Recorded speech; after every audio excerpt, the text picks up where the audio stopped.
All right, we're back. We're back, people. We were off last week. Um, the reason being, it was a wild week at work, and I was just exhausted. Like I'm old, man. I couldn't do it. But we're back. We're recharged. The batteries are reset. We're on 100% tonight, and we got the trusty compo out. So we're gonna talk about a lot of shit. All right, where should we lead off? Of course, hope everyone's happy, healthy, successful, doing well, winning in life. Goes without saying. Um, so this weekend, it's the last weekend before the international break in world football. So let's see. Let's just go through a couple of. I think there's a couple of good matchups this weekend. Yeah, I'll be up tomorrow early at 7 a.m. for Manchester City Arsenal Women's League, the women's Super League. It's basically the Premier League for the ladies. And my manager Renee Slagers, we had a tough result last week. Last minute equalizer by Villa. We could have went top because Proper Chels, the winner of the last four women's Super Leagues, drew today to Manchester United. We could have went top if we beat Manchester City tomorrow. But instead, yeah, we got pegged back. The gut punch, last minute equalizer by Villa. Fuck me, dude. So, and another thing I want to say is why isn't the Women's Super League picked up by any major broadcasting in the United States? The quality of football is miles clear of the NWSL, and I get why you want to promote the NWSL because of it's American and there's all the sponsorships and the marketing, and you want to promote the US women's team players. I get all that. But the quality of football, it's on this luckily this game is on ESPN Plus. It's not on cable, but it's on the streaming service. But it's only because it's Man City Arsenal. They only play the big games. They'll play like the Manchester United Chelsea game wasn't on television in America earlier today. It wasn't on TV at all.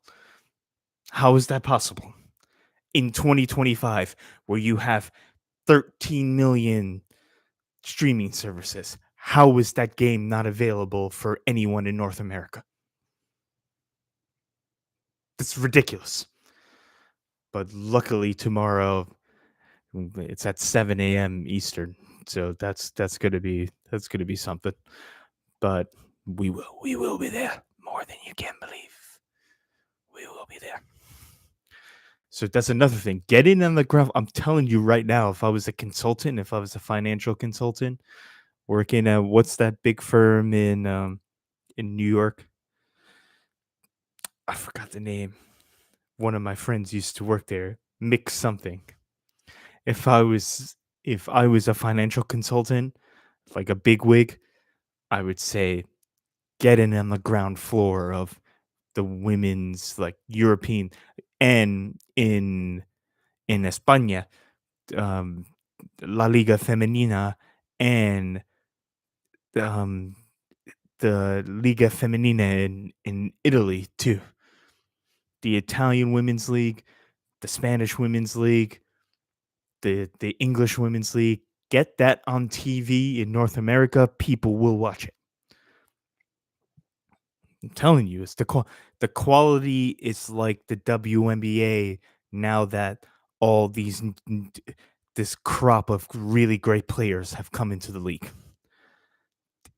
I'm telling you, get it on the ground floor, get those broadcast rights. You will not be disappointed. Trust me, it's way better than I see on regular analog television on Fox on Channel 5. Not even Fox Sports number 2 in the 800s. On Channel 5, proper Fox analog bunny ears television, they put the NWSL on and they put MLS on. Get the Women's Super League in American television and you will not be disappointed. I'm telling you right now. All right, so we'll start there. And then on the men's side, you have tomorrow we play West Ham at the Emirates. We better win that game. We better win that game. It's a London derby, even though we don't really have a rivalry with West Ham, but it's still a London derby. It's East London against North London. East London is those guys, the monarchy, the the proper. That's where the London Stadium is. That's where West Ham play. And what's that place? Westfield, that mall that's connected to the stadium. Yeah, yeah, it's the posh. Even though North London is a little posh as well, so is West London. I would say like Fulham. I guess most, but less so than East and West and Fulham, Chelsea, Boroughs, North London. So the game is at the Emirates, which is in North London. We better win. West Ham could get relegated this year, even though last week they got a draw against Everton, or on Monday, I think. So we have 2 days. No, we played midweek. Did West Ham play midweek? They didn't. So they have a couple of days rest on us, but we should be beating West Ham anyway. And then this new guy, what I was talking about in the last episode, this guy from Hollywood that got appointed to the board. The reasoning is for marketing television so that Arsenal can put content on Apple TV Plus, Amazon. They're negotiating right now. He's negotiating right now because he's a Hollywood director and producer. He's negotiating rights so that there's more like television and marketing exposure. Is that what we've become? We've become, and I've said this before, we've become a modeling agency and like a clothing brand. How about we win a trophy first before we start negotiating deals with the streaming services for behind the scenes content? It's just so embarrassing, man. It's just it doesn't matter. They don't care. The Cronkies and Josh we talked about that, the hierarchy restructuring. He doesn't care about winning trophies or not. He's lying to you when he says that.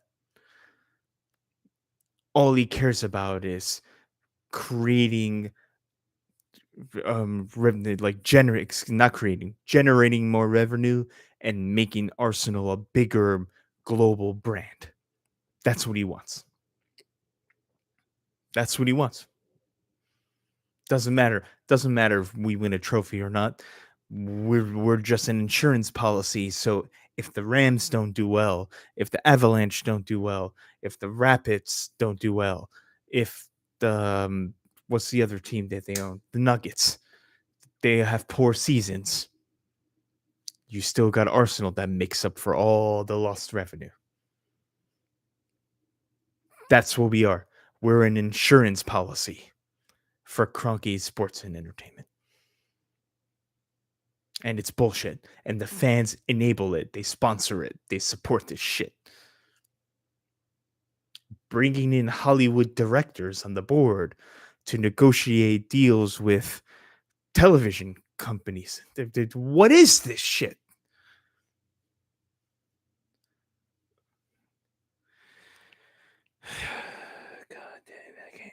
I don't want to get bogged down on that. So we're playing West Ham tomorrow. The big game is proper Chelsea against Liverpool. And Liverpool have been struggling a little bit the last couple weeks. And their performances haven't been good.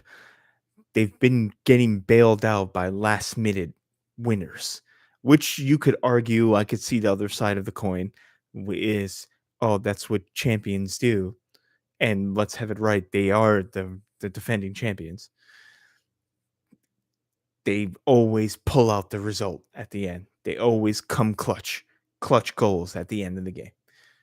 But it's not sustainable. You can't keep winning every game in the 95th minute. And now the last 2 weeks, it's caught up to them. They've been average all season. And now they lost to Crystal Palace.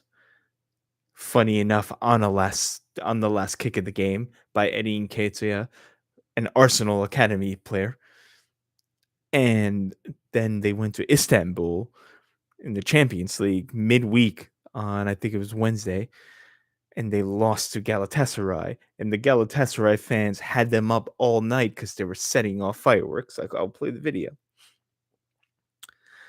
They're playing. I don't know if I can't play the actual video. I can. All right. I'll get the video. Will get taken down. So it's the Galatasaray ultras, which are like the hardcore fans. They found out where the Liverpool players, were staying the night before they were going to play Galatasaray in Istanbul in the Champions League, and they were setting off fireworks for hours in the middle of the night from 2 a.m. to 5 a.m. So the Liverpool players didn't sleep because there was hundreds of fireworks going off. Not just a couple. Hundreds of fireworks were going off right outside their window. Boom, boom, boom, boom. And then all the fans were singing in the street. Yeah, you think Americans think that playing in Philly is a tough environment. Try playing in Istanbul as the away team. Try playing in Lisbon, Portugal. Try playing in anywhere in Serbia or Czechia or the Napoli. You know who's in Napoli. They'll rip the steering wheel out of your car so you can't drive. We've told this story on this show before. Yeah, try it. The American sports fans think they're hard and they're difficult to deal with. You're not.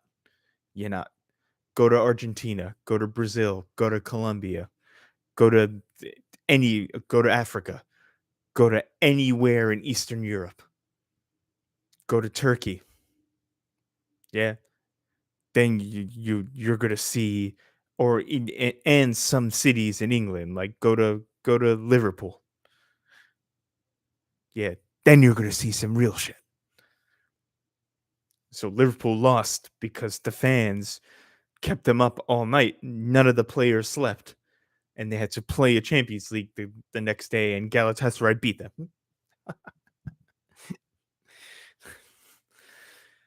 It's unbelievable. It's unbelievable. So proper Chelsea against Liverpool tomorrow in the NBC slot, the analog slot. And it's going to be, I don't even know who wants to win that game. I think I want it to be a draw. And then Spursy play Leeds. They're going to Leeds, which is never easy. They're going to Elland Road. Spursy have been struggling too the last couple weeks. So we'll see what happens there. And then we play Arsenal. We play West Ham at home. That should be a comfortable victory. That should be comfortable. And we have some players coming back. Saka should be able to start tomorrow. And as far as the ladies' game, I don't know, man. Going to Manchester City and we sold Miedema. Yeah, Vivian Miedema. We sold her to Man City for God knows why. I don't know why we did that. That was dumb. Even though she's had multiple like knee reconstructions, she's not as good as she used to be. But she still would be a good squad player. I don't know why we did that, and she's playing. She's kind of coming back a little bit. She's playing decent. They have Bunny Shaw from Jamaica. It's going to be a hard game. I it's going to be hard. It's going to be hard. I don't know if I can predict a win. I hope we win, but I'm going to go a 1-1 draw on that one. Um what else we got? We got so yeah, Smackdown. Smackdown was pretty good today actually. Really good. One of the best Smackdowns in a while. Cuz usually Smackdown is just a precursor because there's so many pay-per-views and PLEs now. SmackDown is usually just like a segment show where there's confrontations backstage or in the ring. It's not really wrestling, but this SmackDown was really good. The main event was good. Cody and Randy Orton against the Vision, and then we have um the best match I thought was Ray Phoenix and Javon Evans against Los Garces. Um, that was the best one. And then you have Stephanie. Why can't anyone pronounce Stephanie Vaquer's name correctly? She's from Chile, so her name is Stephanie Vaquer. Yeah, and if you don't want to put the Spanish inflection on it, it's Stephanie Vaquer. It's pretty easy. I'm tired of all these. It happens a lot in the Premier League too, in England, where they just can't pronounce Latin names correctly. It's so jarring. It's not. It's not hard to say Stephanie Vaquer. People are saying Vaquer, Vakir, and all this. What are you doing, man? You're a professional broadcaster. You're a presenter. You're a television presenter. Her name is not hard to pronounce, man. You're making it a tongue twister for yourself. How can you do it? How can Michael Cole not pronounce her name 3 different ways in a 2-hour show? The man's been on television for 30 years and he still can't. It's just insulting at this point. What the fuck are you doing? And then Tiffany Stratton butchered her name. Nikki Bella butchered her name. It's not hard. It's not hard. Vaquer. Or if you want to throw the Spanish in it, vaquer. It's easy. It's not hard. It's 2 syllables. What the fuck is wrong with these people? So the Crown Jewels in Perth next weekend. SmackDown will be in Australia too. The card is pretty good. We'll talk about that more next week, though. The card looks good for Crown Jewel. Really good. And this SmackDown was good too. Oh, and the who came out and challenged Sami Zayn? It was Carmelo Hayes again. I'm glad Carmelo's getting a push. The Miz betrayed him, so there's no more Melo don't Miz is probably done as a tag team. And who came on? Okay, I can't remember. Can't remember. Too much. But who fought? Yeah, it was Sami Zayn won. Oh, it was Aleister Black. It was Aleister Black. Who got interfered with help from Sammy won with help with interference from Damian Priest. And then Damian Priest cut a classic old school backstage promo after he ruined Aleister Black's U.S. title opportunity. That was awesome. Um, all right, now let's go into. Ooh, let's talk about the Riyadh Comedy Festival, and then we'll talk about Bill Maher, and then we're done. The Riyadh Comedy Festival, and this will dovetail nicely into Bill Maher because Louis C.K. was on real time. Um, People are mad at the comedians for going over there. If you want to ask me personally, I get it. I understand why. Um, because of the human rights stuff and the fact that I don't think. I mean, anyone could correct me if I'm wrong, but I don't think any woman was there at the festival unless you're part of the royal family. They were paid an exorbitant amount of money for like one set to perform one night. I don't really begrudge anyone from getting money. So, however, it is, yeah, the amount of violations, but that's also, we're getting into like a really gray area there. This is entertainment. You can still laugh by any account, by all accounts that I've seen. It's hard to get correct information from that region, though, over here. So take this with a grain of salt from what I know or what I believe to be true. I could be wrong. Everyone is very was very accommodating, welcoming. They had a good time. They were laughing. They were into it. They were into the show. Everything went swimmingly, at least so far. It ends on Monday, I think. So it goes through this weekend as well. So if you're a comedian and you're getting offered almost $2 million to do one show, I don't see where there's a problem with it. But there's people, but I don't personally see. I'm just talking about me. On the other side of the coin, I understand why people would. There's people on the other side of the debate, and they talk about this on Bill Maher, where Louis C.K. said it seems like they're trying to bridge the cultures together, and it's not really a divisive thing. They're trying to, it's more of, hey, let's all connect over laughter and having a good time. There's nothing wrong with that. Let's forget about everything else and let's just enjoy each other's company and get to know one another. I don't see anything wrong with that. But like I said, again, I see why people would be like, this is not really cool, especially when the climate is this hot right now. Not you know what I mean, the foreign geopolitical climate, not the even though the actual climate is probably steaming too. Um, so yeah, that's just my take on it. I don't see a big deal.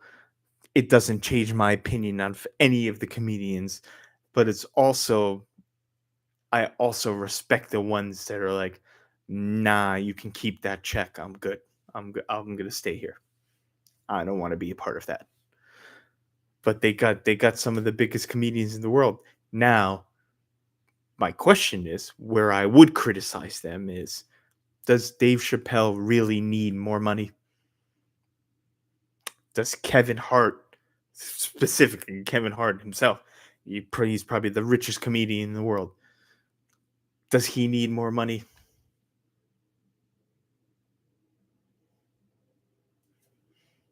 Now we're getting into other territories where maybe it's about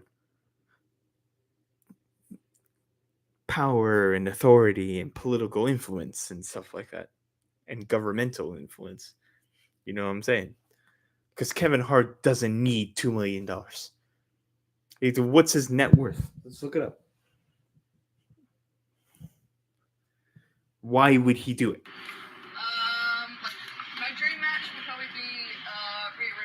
That that that's Zarya saying her dream match would be with Rhea Ripley.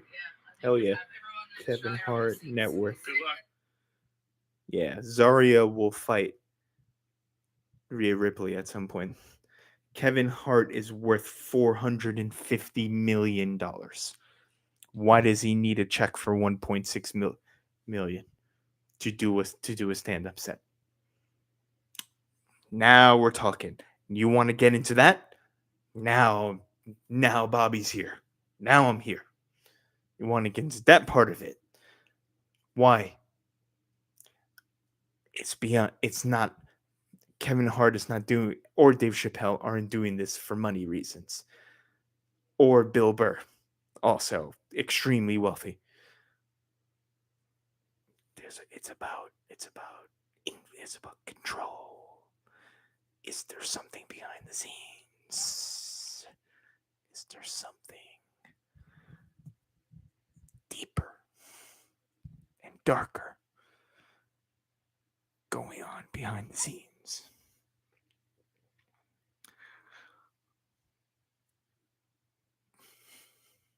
We'll just leave that one right there. Maybe it's you. If you want to talk about that, that's what I want to talk about. But in terms of like the sports washing or the washing, comedy washing, yeah, I like Winnie Cummings. Winnie Cummings is an insane person, and she'll tell you herself, but she's hilarious. She's cool, and now that she's a mother, she seemed to calm down a little bit. But Whitney Cummings is an insane person. She'll be the first one to tell you their phrase. Go watch her interview on Bill Maher, Club Random, and tell me. And she says it herself. She admits it. But I don't have a problem with anyone going over there. I think Tim Dillon, one of my favorites. Tim Dillon got fired because I think the royal family went over his old like social media posts or shows and found out that he said some things about Saudi Arabia, so he got removed from the festival. That sucks. He said he was going to make a good amount of money, not like Kevin Hart level money, but so yeah. And to put a bow on that topic, if Kevin Hart is worth $450 million, why does he need that check? It's not about money. That's all I'm gonna say.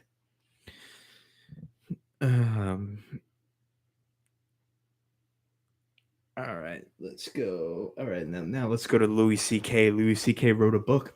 He wrote this is real time now. This is just happened right now, an hour ago. Louis C.K. wrote a book, a fictional novel, which is kind of cool.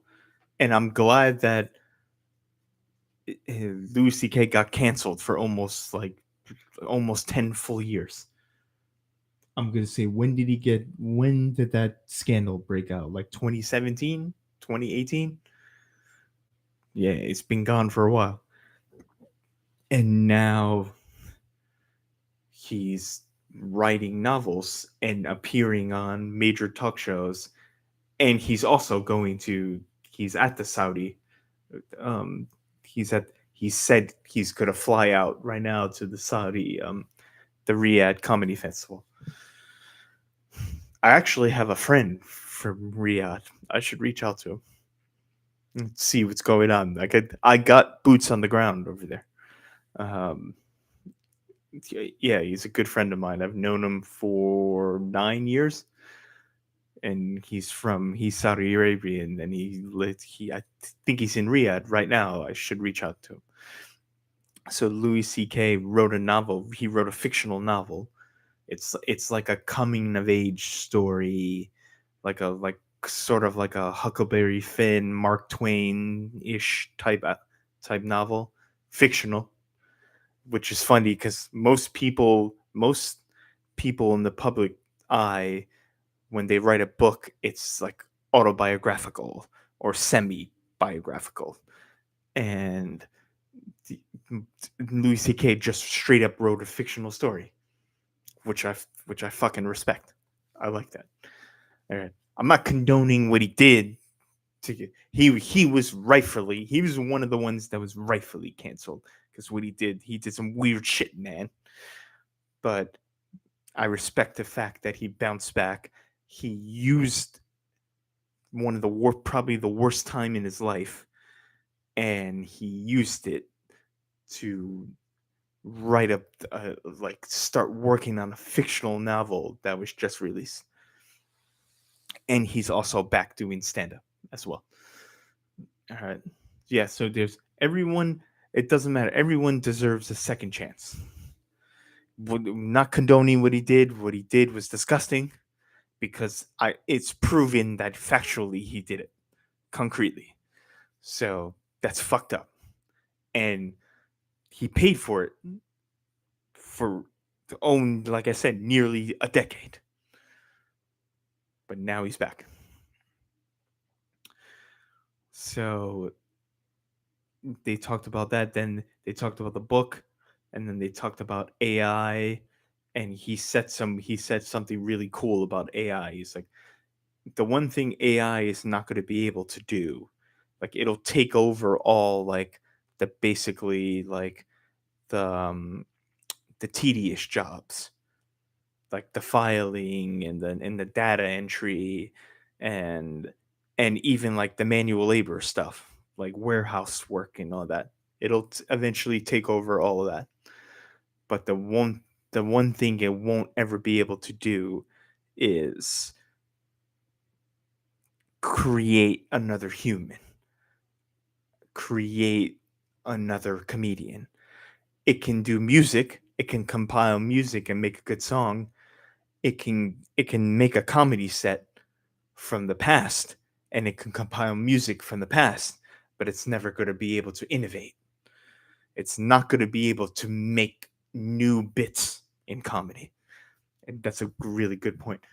AI is not going to be able to create a brand new bit that a human being can see and be creative about. It can come What it will be able to do is take the funniest people from the past and make a and compile their jokes and manipulate them and massage them and put them into a new set, but it will never be able to innovate and make new bits because you can't do it. It's impossible.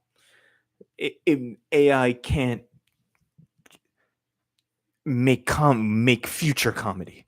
It can only adjust past comedy, and it's the same thing with music as well. So and also with people in art, there's a human element, there's a connection, there's like a spiritual connection with people in art that AI will never be able to replicate. It could try, it will try, like the movie Ex Machina. It's going to try to develop emotional, like loving and soulful connections with people, but I doubt it's ever going to reach that. You're never going to it'll never be able to replicate you spending time with a family member or a close friend, and go, let's say you go to a sports game together, you go to musical theater together, you go to a Broadway show, you have dinner together, you go out for drinks. It's never going to be able to replicate that. Now you can sit in your bedroom and program it to do all the like wild, I'm not even going to get into that part, but you know what I'm alluding to. You can program it to do all that shit. You will be able to do it, or it'll just become sentient and do it on its own. But it's not going to represent. You're never going to feel energy, the physical energy that you will when you're having fun and sitting down with one of your close friends or family members. It can't. AI doesn't have spirit. There's no universal organism connection with it. It's artificial by name.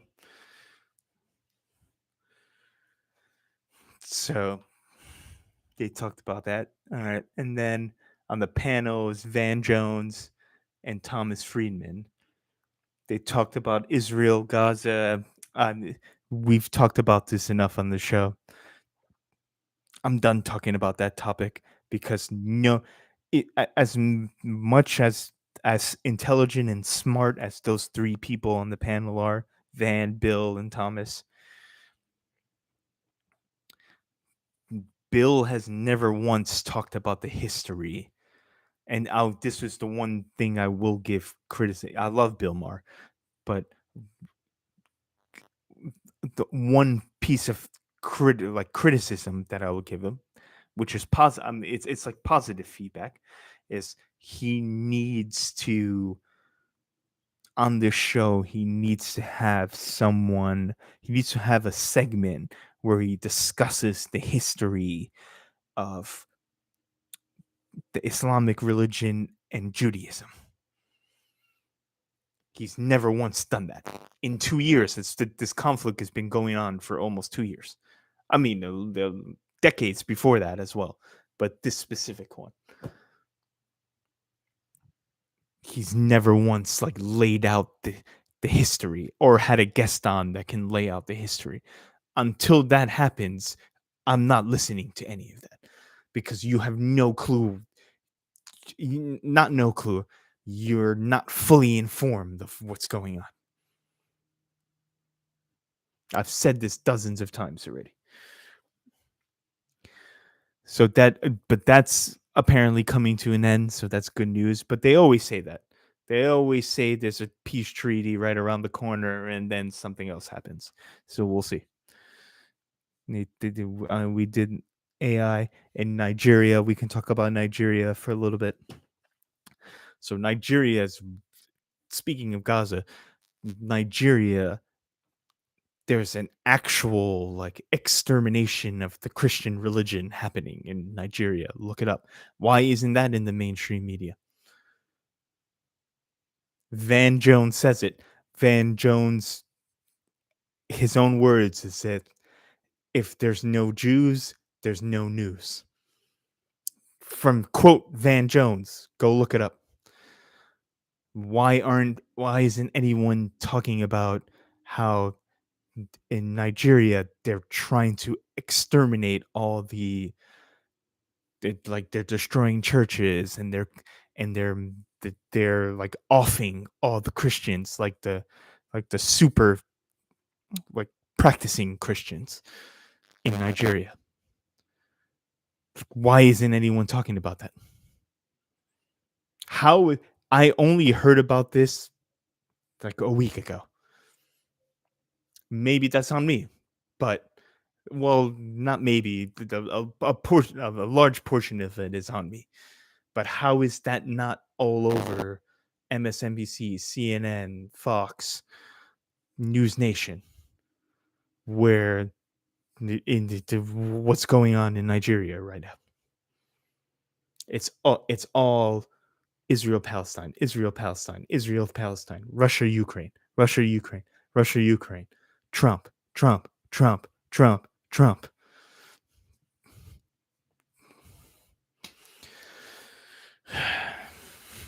Before we get to let's move on before it gets too political. But that's facts. That's just straight facts. And Thomas Friedman said something really profound. He said, corporations, pharmaceutical companies, governments are taking advantage of the fact that they operate better, and they generate, and they not only that, but for the corp, you know who I'm talking about. We all know.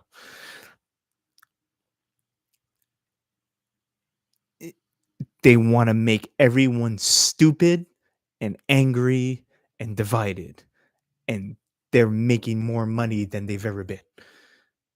That's why social media is such a powerful machine, because it makes everyone dumber, it makes everyone angry, and it divides everyone.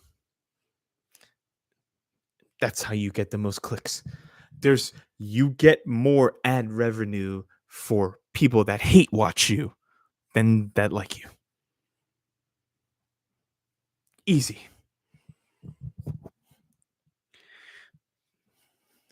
We should do a whole episode on that. Yep. The the yeah, I can name all of them. We know them, the Fab Five. They want to make everyone, they want to wind everyone up and divide everyone. Those are the real enemies. It's not some fake boogeyman that was created. Yeah. They do that on purpose to distract you. They distract you from finding out that they're the whole time they were the bad ones. And then lastly, the editorial was on the Democrats. How the Democrats, so there was a female Democrat. I forgot what state. I apologize. I forgot what state she's from. I forgot her name. But it's go rewatch Bill Maher's editorial. You can easily get it on YouTube. It's probably up right now.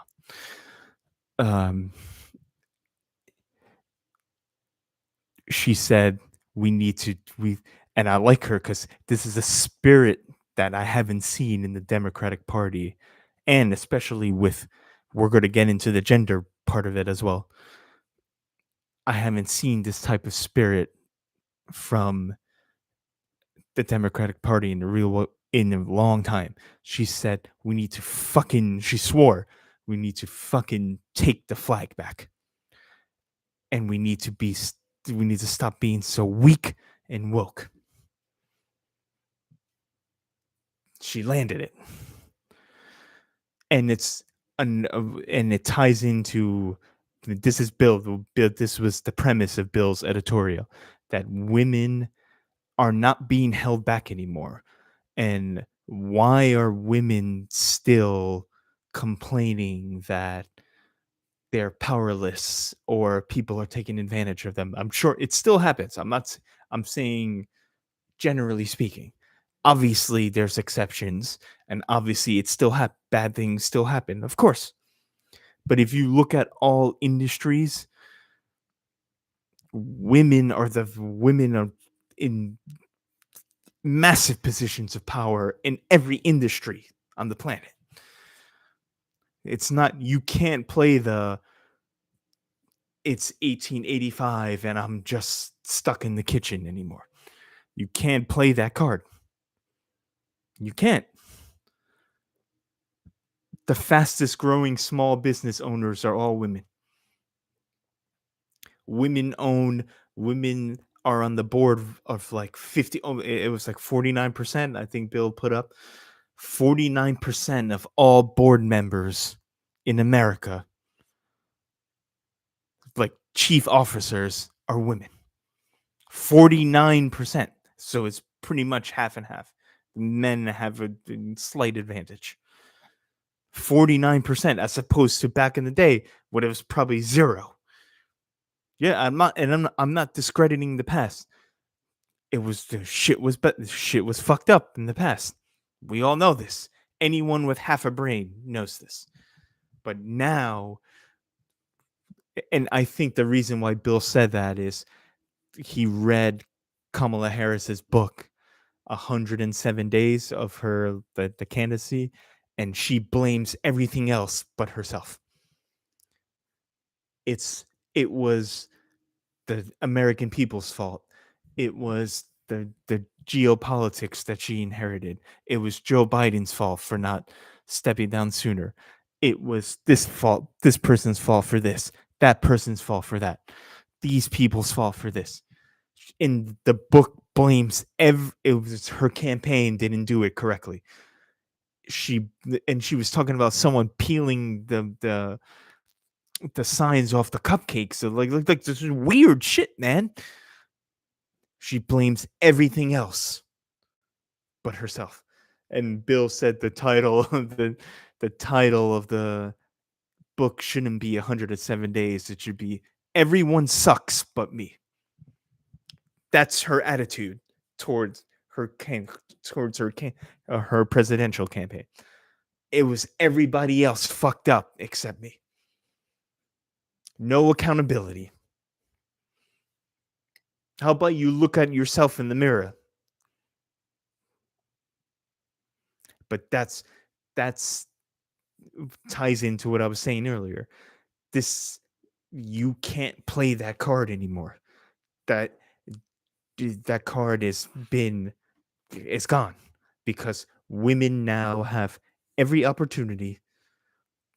They have everything in front of them, and the world has well, not in some parts of the world. I'm talking about America. Some parts of the world, it's still, speaking of Saudi Arabia, some parts of the world, that's not the case. I'm talking about in America. You can't play that card anymore. And it's not, I don't mean to make it trivial by saying it's a card you play, but you can, it's more of a mentality. Women, I support everyone. I want everyone to be successful and happy in life. Women need to, you can right now, you can go out and you can seize the day. Like Henry David Thoreau said, go out, you want something, you want a certain career, you want you have a hobby you want to pursue, you have an interest, you have an artistic passion, go get it. It's available to you. There's no obstacles. Go get it. And if someone gets in your way, tell them to go fuck themselves. Yeah? Tell them to fuck off. And you can.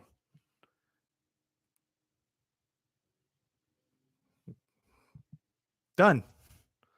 There's no um you're not dragging anything on your back anymore. Like trying to pull like a sled or like a rock, dragging it on your back. No. You can go get it right now. Yeah, I'm being positive. You have the ability to do anything you want to do. So go get it. And the problem with especially with the younger generation, men and women, doesn't matter, or however you want to identify yourself, salute to however you want to see yourself. Yeah, however you feel, whatever you want to be. Stop whining and moaning all the time. Go get it. Nothing is stopping you. You might think something is stopping you, and that's an easy excuse. It's not a reason, it's an excuse. It's an excuse to be lazy and complain and just whinge all the time. I'm telling you right now, you could be whatever you want to be. You want to be a writer, be a writer. You want to be an athlete, you can be an athlete. You want to be a politician, you can be a politician. You want to be a CEO, you can be a CEO. You can do whatever you want. You want to be an artist, you want to be a musician, you want to do anything. You want to be a fighter, you want to be speaking of fighting 320s tomorrow. Shout out Marab, my boy. You want to be a fighter? Be a fighter, but you got to get in that gym and you got to train. You're not going to be a UFC champion by sitting at home complaining that everyone is against you. Go fight someone. Go train and start fighting people. I'm not saying fighting people in the street. I'm saying in competition. You get what I'm saying. That's it. You could do anything you want. All right. And that I think that's the message Bill was trying to say. It's like it's time for the Democrats to end that with that senator. I wish I fucking remembered her name because she sounds like she's cool. She's like, we need to stop being soft and we need to go get this. You want Congress back? You want the White House back? We got to go get it. End of. Simple. But you got to want it and you got to put in the work. All right. So on that note, we'll see you next week. There'll be for the preview of Crown Jewel. And yeah, we're back. We're feeling better. We're back. All right. Salute. I'll see everyone. We better win tomorrow. We better win.